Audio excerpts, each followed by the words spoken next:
All right, hey, I appreciate everybody coming out.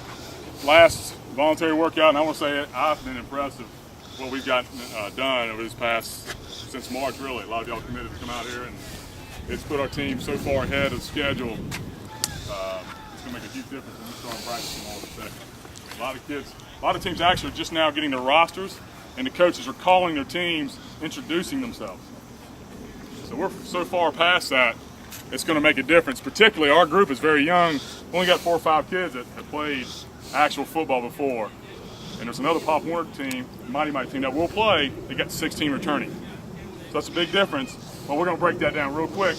My job, which leads into expectations, and I think everybody's kind of understanding, my job is basically to develop teamwork. And in teamwork, when teamwork is done well, victories will follow, but the real goal is basically to improve on a day-by-day basis, develop a team from an offensive standpoint, from a special team standpoint, and a defensive standpoint. And if we address those and do it well and apply a strong discipline to each aspect of it, the kids will get the fundamentals of football, and then we can apply that through. So that's really the goals that I come out here with my son, and the reason why I've contacted all of you guys to join my team is that I think we can have a pretty good unit to develop the kids in a great football foundation manner, if that's even can go that direction. So, not worried about victories. I can say right now, I'm worried about number one is just developing a good team, and here's how it will work in Mighty Mites. We'll play 5 quarters. Those 5 quarters will be a little bit different. The 5th quarter, and I'll get to that in a second. So the first couple of quarters, everybody's going to play 1 full quarter and a half uninterrupted. No matter if it's the youngest kid who doesn't know how to tie their shoes, which we're not going to have any of that. But regardless of the talent level, we will have different talent levels.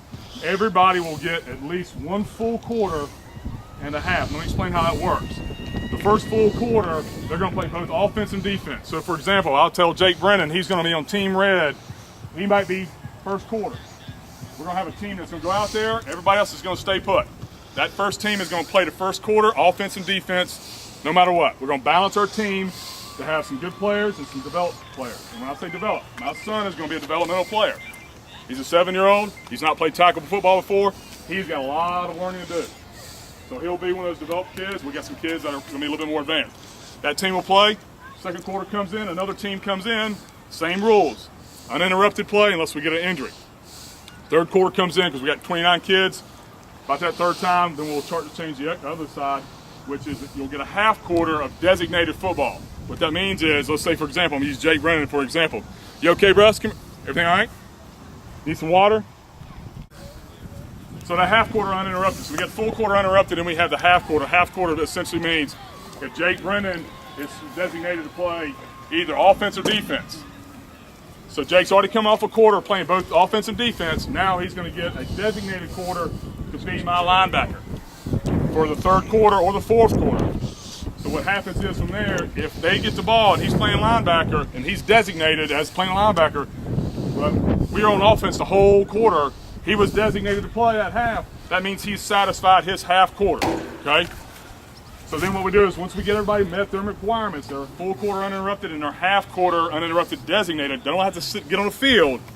They just got to be on my paper to say, if we get a chance to go on defense, that's my team going in there. But if we don't get on defense in that quarter because we're taking the ball and we're marching it down, that's a better requirement. So then what we do is we go in and then we start to play football. And then from there, I'm going to take the best team that we have based on practice, experience, and an aptitude of the game and discipline that we're teaching, and we're going to put them on the field.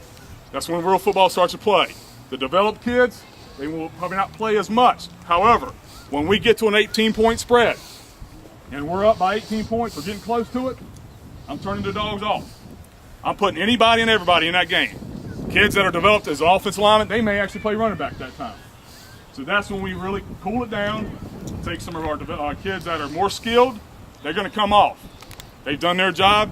I'm going to put the Cade Purgasons, the 7-year-olds, some of the 8s, whoever it is, and they're going to get in. So it's all game comparison when we get in that late 4th quarter and 5th quarter from there. But the key is everybody's going to get developed here. The way we develop kids is not in the game, it's in practice. So that leads to another thing. Practice is very important here. if you have an issue going forward, where when we talked about this before, Tuesday, Thursday, Friday, we're going to do this up until Labor Day, and after Labor Day, we're going to go to 2 days a week plus game on Saturday. If that's an issue as far as making those consistent practices, we need to talk afterwards, because that's going to prevent your son from learning the discipline right, and that your son consistently missing practice for various reasons. Understand that will not be ready for game time, and I will not put myself vulnerable to put a kid out there who does not understand the discipline of football. There's a lot of way to teach it. The way I teach it is safety, and I call it heads up football, and that's the way we're going to play. And if we don't get the practice and the consistent practice time in, our players will not be ready to go out there and apply the discipline into the games. So practice is very important. I'd ask you to respect the practices. That when I say practice is there, we got to get there. And I can understand if the circumstances come up, but if it's like, hey, we're not going to make but one practice a week, we got to talk after that, after practice is over, because we got to maybe look at it elsewhere. But I don't think that's going to be an issue. Just as long as you know that practice is really what develops the fundamental discipline of football. So from that standpoint, I think we've got a good core unit of coaches. We've got a lot of experienced coaches. Myself played almost 20 years football, so I don't need to explain anything other than that. Anybody got any questions as far as the mission of what we're trying to accomplish here? Have fun, and anybody want to add anything or questions right now? Okay, so then let's just go into what's going to happen. August 2nd, we got Tuesday, start practice. We're going to be in shorts, just like we're doing here. What you see is what Tuesday, August 2nd is going to look like. I'm very detailed. I have a game plan every time I walk out of here, and you're not going to see this anywhere else. Very rare. I have a game plan. All my coaches know where they need to be at every station. This is pro and college. High schools rarely practice like this. I've got all my stations broken out. I know exactly where our team needs to be every day. If we don't progress that day, we will step back and I'll redo my game plan. Because we've got to master 8 plays on offense. That's a lot. Some of these kids have never carried a football and don't even know what a sweep looks like. Coach Parker is an offensive guru. He's going to be my offense coordinator. He's got his hands worked full just to get running backs in the right position. Simplified offense, however, this is a game plan that all my coaches will know and follow, and I will have this every day we practice updated. So therefore, when we get to the next week, so it'll just look like this, and we go through to August 6th is our next key day. That's when equipment is handed out. It's very important, and I'll talk to some of you guys that are going to be out, very important that we try to get to that. We will have premier appointments for that. And I think we talked about it for briefly. You got a conflict. I know you've got a conflict. I know you got a conflict. Okay, here's how it works. We will have the first spot when it comes to equipment. We'll have either an 8 o'clock or an 8:30. Nobody else. We'll be the first team that goes in. We'll get the best pick of everything that's out there. I'm going to go through the equipment in a second. Why? One reason why I told you to let's go to South Park, because I will have the pick of the litter on anything that I need. When I say something, they're going to let me do it. That's great. It's great for us. They're 12, 14-year-old kids. They're going to get the 5-year-old helmet. I put my dues here. I support this association. I expect my kids to look like the best football team when they hit the field. So we will get 8 o'clock on Saturday the 6th. If you cannot make it, here's the issue. Fitting of football equipment I can do, but here's the thing. I do not want to be, and this is where I had to work through it. We need to adjust it to where we have somebody certified to make sure that that stuff is fitted correctly. Because if I take my players out on the field and I'm the one fitting it, I am liable. I got to make sure somebody's got my back to make sure that that equipment, that helmet, everything is perfectly fitted for that player to get on the field. Because if there's an issue, I want to make sure the shut rep or the Rydell rep is there backing me up saying, I know Ryan McGinn's got the best helmet for his head right now. And I know when we strap that strap harness up, he's going to be ready to play heads-up football. If I fit him by myself at this point in time, it could be an issue that's putting me vulnerable. I don't want to put the players being vulnerable. I'm not going to put myself being vulnerable, nor my assistant coaches. So therefore, the next key day, so the next week, after the first week, we're basically going to do the same thing. However, we can wear helmets.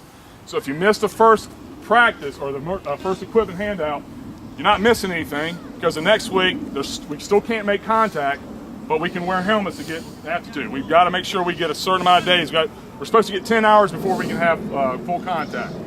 But we can kind of get away based on some of our workouts here.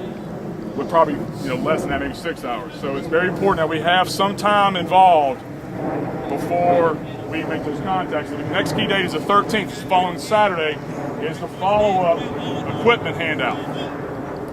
And then after that, it's appointment only. So, which they're going to charge $20, but I'm going to work, we're probably end up getting that way. So if you know you're out of town, let's come up with a game plan individually or whatever, whether we talk tonight or we talk on the phone next week to get all this minutia worked out so we can hit the field running. So the third week is when we basically get together and we go full gear. In full gear, and here's the principle of what I do. We're going to have some big kids, we're going to have some 9-year-old kids, and we're going to have some 7-year-old kids. I am not going to put a 9-year-old with a 7-year-old and go, play some football. Don't get anything down that way. I will put what I call stud on top of a stud. I will discipline them and teach them how to play football, but I will apply and I will match up their skill levels and make sure that they are basically learning how to play football at a very equal level. And then when we start to let the leash off, then that's when I know we're ready to play some football. But until then, it's a very controlled setting to teach them how to hit. I'm very serious about that. So that being said, let me go through the equipment right quick, which is very important, which is when you get out there, there's a few things missing. So first of all, let me kind of pull this out. Y'all seen this before. This is a Schutt air hybrid helmet. This is what Aaron Rodgers wore in the Super Bowl. There's a lot of talks about concussions these days. There's a big study that came out from Virginia Tech and started to rate helmets based on like the insurance automobile industry, rating cars and safety from that standpoint, and they're trying to rate, which I think is a great idea. And you're going to get a helmet rating. But here's the issue. Anybody know what causes concussions?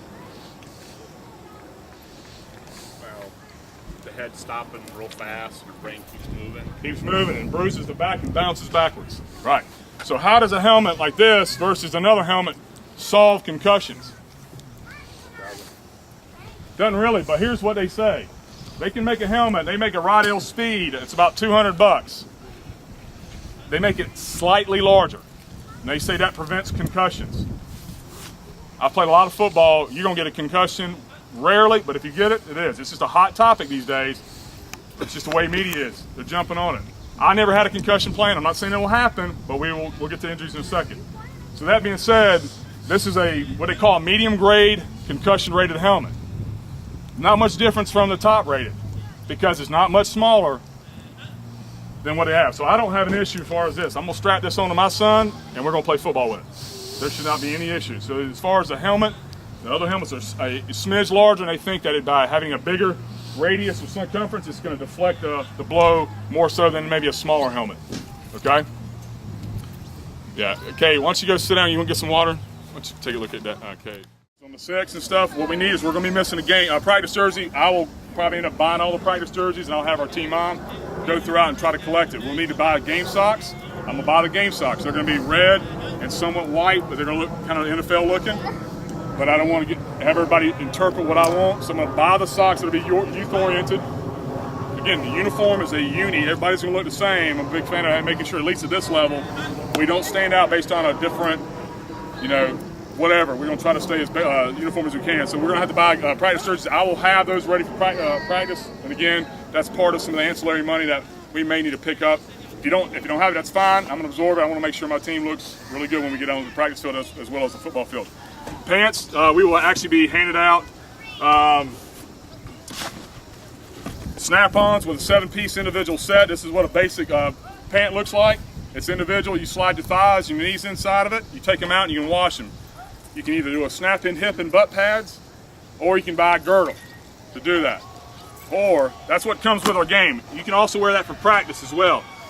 Or you can actually go to an all-in-one. Okay, all-in-one practice pant and a game pant. You wash them, pull them out, done. You don't lose anything. Let me tell you what's going to happen.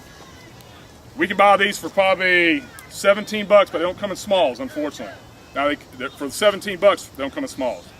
However, you can go to Dick's and we can find them for 40 or 50 bucks, and they're Under Armour, Nike. They're a little bit more expensive, and we can find smalls from that standpoint. So we need to look at what we're going to do there. But yeah, this is what's going to be issued out there.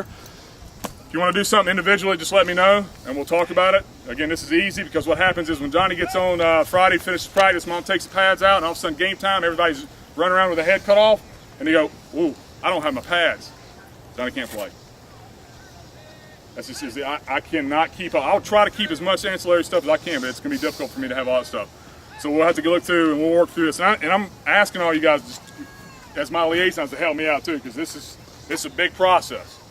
I mean, you're just as much involved as I am, except that when I get on the grass, I'm coaching, but yet, you know, to keep our kids healthy and well fed and make sure they have all the equipment to the games and stuff, that's crucial.